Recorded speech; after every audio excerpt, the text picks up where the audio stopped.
I thought I knew my husband Nathan after 12 years of marriage. His infectious energy, his knack for turning mundane days into wild adventures. But lately, a shadow has crept into our cozy suburban life. A nagging feeling that something's off, hidden behind his mischievous grins. This morning, as the scent of coffee pulled me into the kitchen, I saw it again. That glint in his hazel eyes, a secret I couldn't decipher. When he suggested a spontaneous getaway, my heart raced with a mix of thrill and dread. Now, speeding down unfamiliar roads, the wind tearing through my hair, I can't shake the unease knotting in my chest. Where is he taking me? And what dark surprise awaits at the end of this journey? Picture this. A single, fleeting moment where the world seems to pause, and all I can hear is the faint ticking of the old clock on our kitchen wall. It's a sound I've grown so used to over the years that I barely notice it anymore. But right now, it's like a heartbeat, steady and persistent, pulling me into the present. My name is Isabella, and at 36, I've built a life that, on the surface, looks like a neatly arranged puzzle, every piece in its place. But lately, I've started to feel like there's a piece missing, or maybe one that doesn't quite fit. I'm married to Nathan, a man who, at 38, still carries the kind of energy that could light up a room without even trying.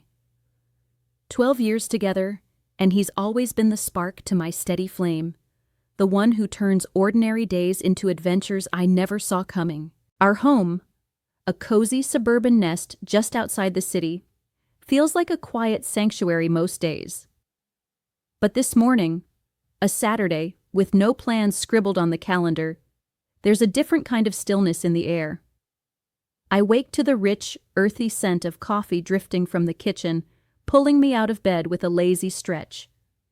As I shuffle down the hallway in my worn slippers, I spot Nathan at the kitchen table, his broad shoulders hunched slightly as he sips from a chipped mug.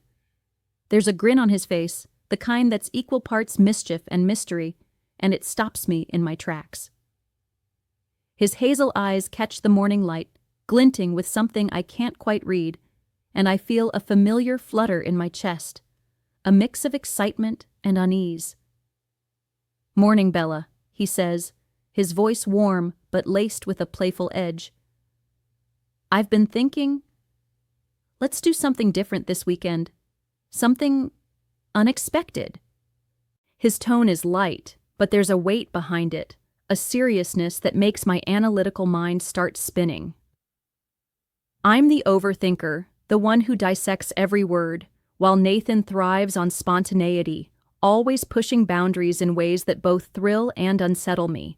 I pour myself a cup of coffee, the steam curling up as I sit across from him, trying to gauge what's behind that smile. "Different how?" I ask, raising an eyebrow. He leans forward, elbows on the table, and just says, "Trust me." It's a phrase I've heard 1,000 times, but lately it carries a different shade of meaning. Over the past few months, I've noticed a shift in him. Nathan's surprises, once sweet gestures like whisking me away for a picnic under the stars or booking a last-minute cabin getaway, have taken on a stranger, almost secretive tone. I can't help but think back to a few weeks ago when he came home one evening with that same mischievous look. He insisted I close my eyes, wrapping a soft scarf around them as a makeshift blindfold, and guided me into the car, his hand warm on my arm as he helped me settle into the passenger seat of his old convertible. I'm still reeling from that moment in the kitchen, where Nathan's cryptic words hung between us like a challenge I couldn't refuse. Now, here I am, the wind whipping through my hair, tugging at the light sundress he picked out for me this morning. The fabric flutters against my legs, a soft caress that contrasts with the wild rush of air as we speed out of the city. I glance over at Nathan, his hands steady on the wheel, aviators shielding his eyes, but I can still catch that secretive smile playing on his lips. He's unusually quiet, just humming a faint tune under his breath, something old and melancholic that I can't quite place. Every now and then, he steals a look at me, and I feel that familiar mix of anticipation and unease knotting in my chest.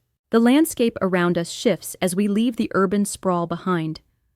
The concrete jungle of towering buildings and honking cars gives way to winding country roads, flanked by endless fields of golden grass swaying in the breeze. Crumbling stone walls line the edges, their weathered surfaces telling stories of decades past. The air grows fresher, cleaner, carrying the scent of earth and wildflowers instead of exhaust and asphalt. I lean my head back, letting the sun warm my face, but my mind won't stop spinning. Where are we going? What's with all the mystery? I turn to Nathan, my curiosity bubbling over. Hey, can you at least give me a hint about where we're headed? I ask, trying to keep my tone light despite the edge creeping in. He just chuckles softly, a sound that's both comforting and maddening. You'll see, Bella, just trust me, he says, his voice smooth as ever, but it does little to ease the questions piling up inside me. I press him again, a little more insistent this time. Come on, not even a tiny clue? We've been driving for ages. His smile widens, but he shakes his head, keeping his eyes on the road. Patience, love. It's worth the wait.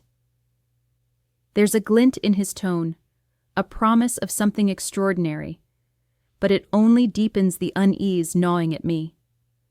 I settle back into the seat, trying to focus on the scenery, the way the late afternoon light paints the fields in shades of amber and gold. But my thoughts keep drifting to Nathan's recent behavior, the way his surprises have taken on a sharper, almost enigmatic edge. What is he hiding behind that charming grin? After what feels like an eternity, but is probably just over an hour, the car slows, and Nathan pulls off onto a narrow gravel path. My heart skips as I see a rusted iron gate ahead, its intricate designs barely visible beneath layers of corrosion and tangled vines. Overgrown hedges surround it, creating a wall of green that seems to guard whatever lies beyond. Nathan cuts the engine, and I feel the silence settle over us like a heavy blanket. Nathan turns to me, his grin still there, but softer now, almost reassuring. We're here, he says simply, stepping out of the car and coming around to open my door. I hesitate for a moment before taking his hand, my sandals crunching on the gravel as I step onto the path. The air feels different here, thicker somehow, charged with a strange energy I can't name.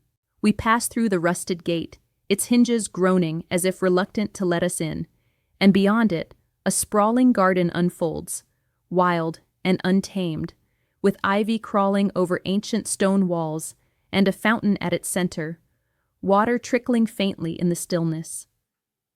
The scent of damp earth and blooming jasmine wraps around me, and I feel a shiver despite the warm afternoon sun. Nathan leads me deeper into the garden, his hand firm in mine until we reach the fountain.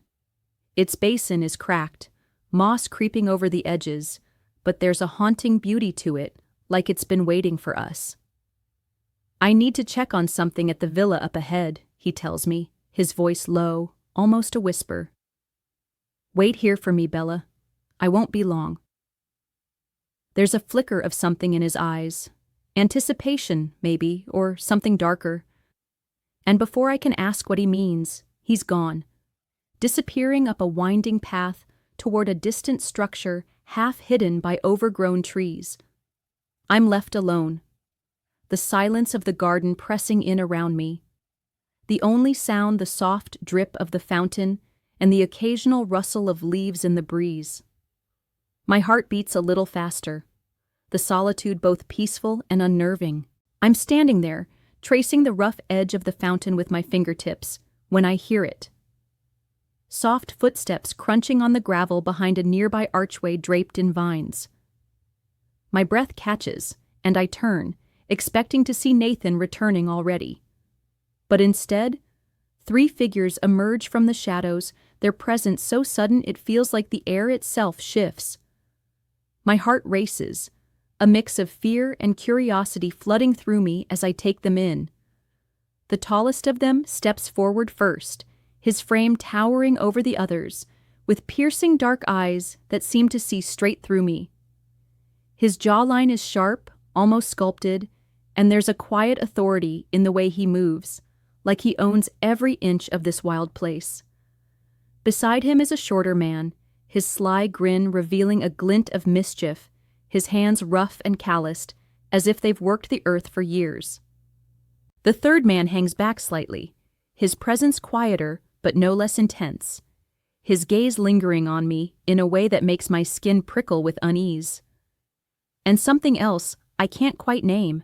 The tall man closes the distance between us, his steps deliberate, and I feel myself freeze as he reaches out, brushing a stray strand of hair from my face with a touch so light it's almost a whisper. His voice is low, smooth as velvet, as he speaks. Nathan asked us to show you the true beauty of this place. My mind reels, confusion and fear battling with a strange, unexpected warmth that spreads through me at his touch. I should step back, demand answers, but I'm rooted to the spot, my breath shallow as the other two men move closer.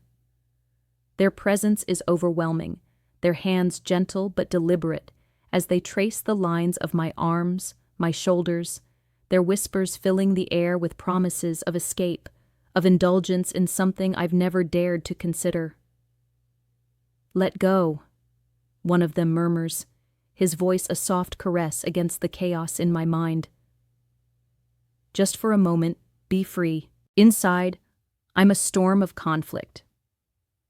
My loyalty to Nathan screams in my mind, a sharp, insistent voice telling me to pull away, to run back to the safety of what I know. But my body betrays me, responding to their attention in ways I can't control, a heat blooming beneath my skin that I've never felt so fiercely before. It's as if the garden itself is complicit, its wildness seeping into me, urging me to surrender to this forbidden pull. And then, as the moment stretches on, I'm caught in a whirlwind I can't escape. My heart is hammering so hard I'm sure they can hear it, and my skin feels like it's on fire under their careful, deliberate touches. It's as if time itself has slowed, the garden holding its breath around us, the air thick with unspoken possibilities. I'm trembling, not just from the cool evening breeze that started to weave through the ivy, but from a raw, untamed energy coursing through me, a mix of shame for even entertaining this and an exhilaration I can't deny. It's like I'm standing on the edge of something vast and unknown, teetering between falling back into the safety of my life with Nathan or plunging into a depth I've never dared to explore. Then, just as suddenly as they appeared, the three men stepped back, their presence withdrawing like a tide pulling away from the shore. Their murmurs are low, almost reverent, as they offer quiet farewells, their voices blending with the rustle of leaves. I watch, still frozen, as they melt into the shadows of the garden, disappearing behind the tangled vines and ancient stone walls as if they were never there. I'm alone again, the silence heavier now, pressing down on me like a physical weight. My dress feels slightly askew, the fabric clinging to my skin in a way that makes me hyper-aware of every breath I take. My hands shake as I try to smooth it down, to regain some semblance of control, but my mind is a chaotic storm, replaying every second of what just happened. I glance up almost instinctively toward the villa perched above the garden, and that's when I see him. Nathan, standing on the balcony, a dark silhouette against the fading light. He's leaning casually against the wrought iron railing, one hand holding a glass of red wine, the deep crimson catching the last rays of the sun. His posture is relaxed, almost too casual, but his face is a mask of seriousness, unreadable from this distance, except for the faint tug of a smile at the corner of his lips. It's not a grin of amusement or warmth.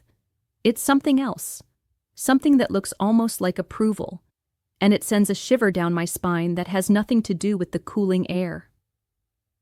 My stomach churns, a sickening mix of confusion and dread twisting inside me. Did he see everything? Was this his doing? Did he orchestrate this strange, intoxicating encounter as some kind of twisted surprise? My thoughts spiral, each one sharper than the last.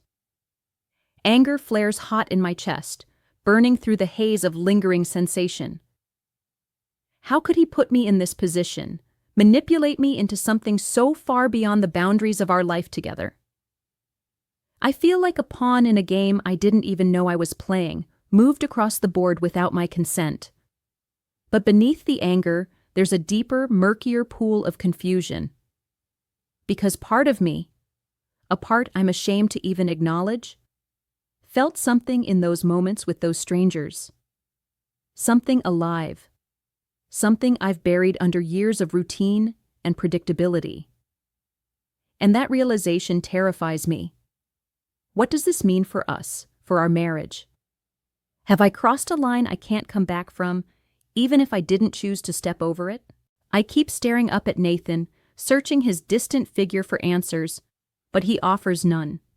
Instead, he raises his glass in a silent toast, the gesture slow and deliberate, chilling in its intimacy.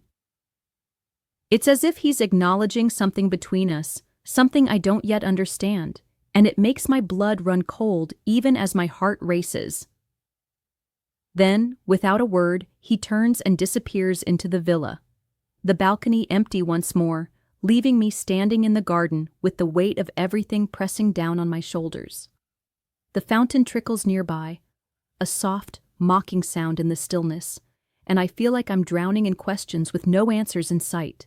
My legs feel unsteady, like they might give out beneath me, but I can't move.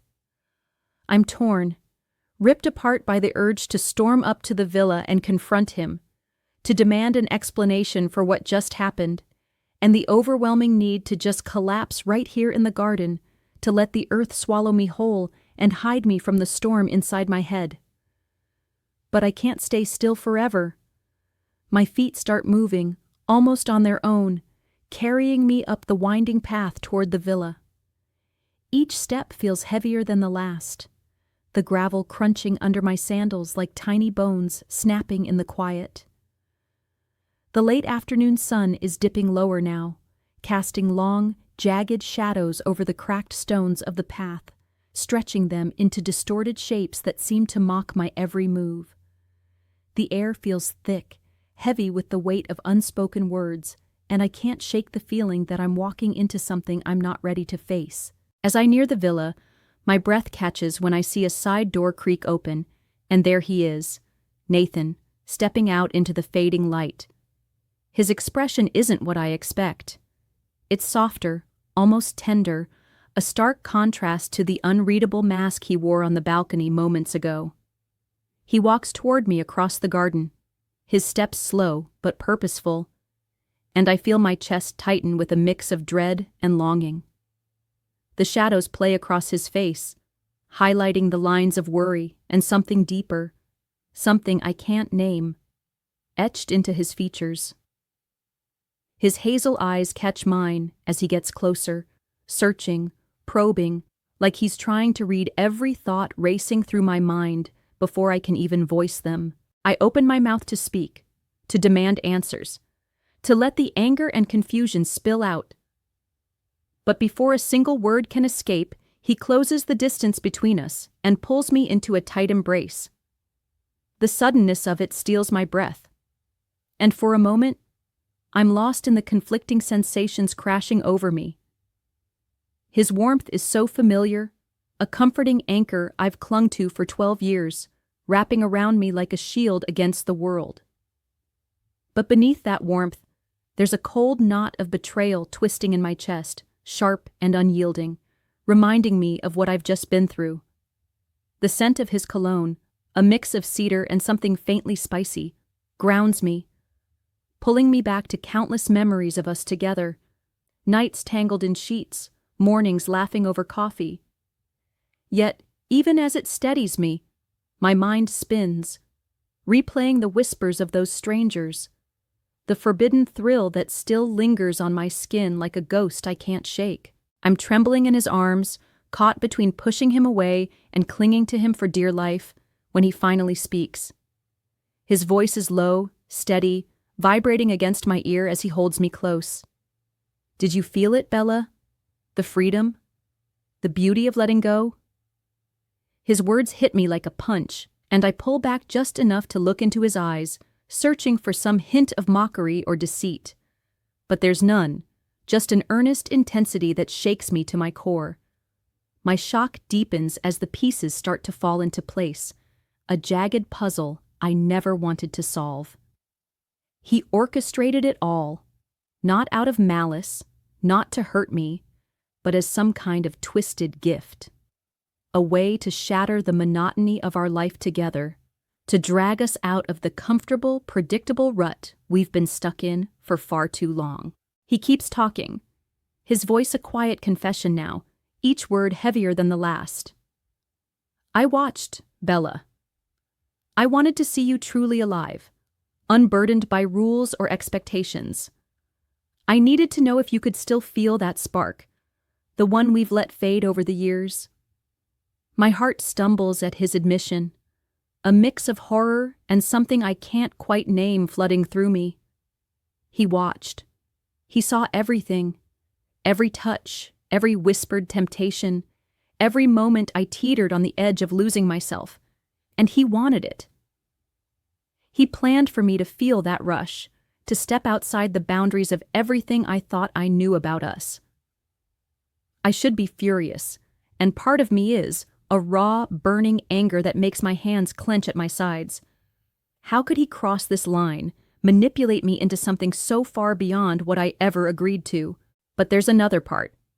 As I stand here in the garden, the sun begins its slow descent, painting the sky in hues of amber and crimson, casting a golden glow over the ivy-covered walls that surround us. The air feels cooler now. A gentle breeze rustles through the leaves, carrying with it the faint scent of jasmine that lingers like a memory I can't quite grasp. Nathan's words, spoken just moments ago, settle into me like stones dropped into still water, sending ripples through every part of my being.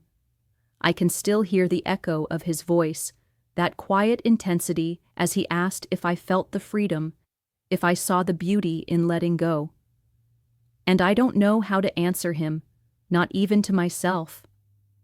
Part of me is horrified by how far we've ventured, by the boundaries we've shattered in a single afternoon.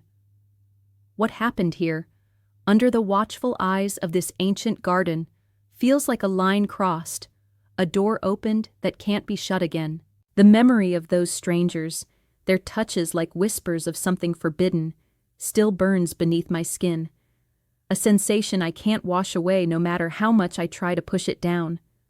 I'm shaken to my core by the realization of what Nathan orchestrated, by the fact that he watched it all unfold and saw it as some kind of gift. Yet, there's another part of me, a quieter, more dangerous part, that's undeniably drawn to the idea of more. It's a pull I can't ignore, a curiosity about what lies further down this uncharted path. The thought of pushing deeper into this unknown territory with Nathan, of exploring the edges of what we could be, sends a shiver through me that's equal parts fear and fascination. I've always known our marriage was built on adventure, on the thrill of the unexpected, but this feels like something else entirely. It's a test, not just of trust, but of desire, of how far we're willing to go to keep that spark alive. Standing here, with the fading light catching on the cracked stone of the fountain nearby, I feel the weight of that test pressing down on me, and I'm not sure if I'm strong enough to carry it, or if I even want to. Nathan steps closer now, his presence a quiet force, as he reaches for my hand.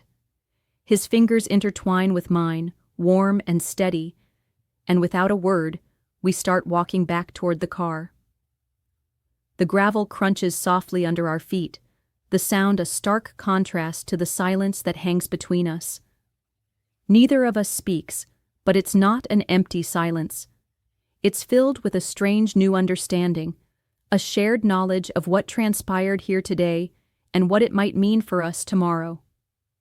I glance at him as we move through the garden, the last rays of sunlight catching the sharp angles of his face, highlighting the determination in his jaw, the quiet intensity in his eyes. There's a calmness to him now, a certainty that both comforts and unnerves me. I wonder what he's thinking, if he's already planning the next step, the next surprise. My heart beats a little faster at the thought, caught between dread and a reluctant anticipation. As we pass through the rusted iron gate, leaving the wild, untamed beauty of the garden behind, I can't help but reflect on our 12 years together. Our marriage has always been about adventure, about chasing the unknown hand in hand. From the spontaneous road trips to nowhere, to the nights spent under unfamiliar skies, Nathan has always been the one to push us forward, to challenge the ordinary. I've followed him willingly, even eagerly, trusting in the bond we've built to guide us through. But now, as I feel the weight of his hand in mine, I wonder if this latest leap is the ultimate test of that trust. What happened today wasn't just a moment of indulgence or a fleeting thrill. It was a shift, a crack in the foundation of what I thought we were. And yet, even as I grapple with the unease of that realization, I can't deny the part of me that felt alive in a way I haven't in years. It's a dangerous feeling, one that threatens to unravel everything I've held onto so tightly. We reach the car, the old convertible waiting for don't forget to subscribe, like, and comment if you enjoyed this story.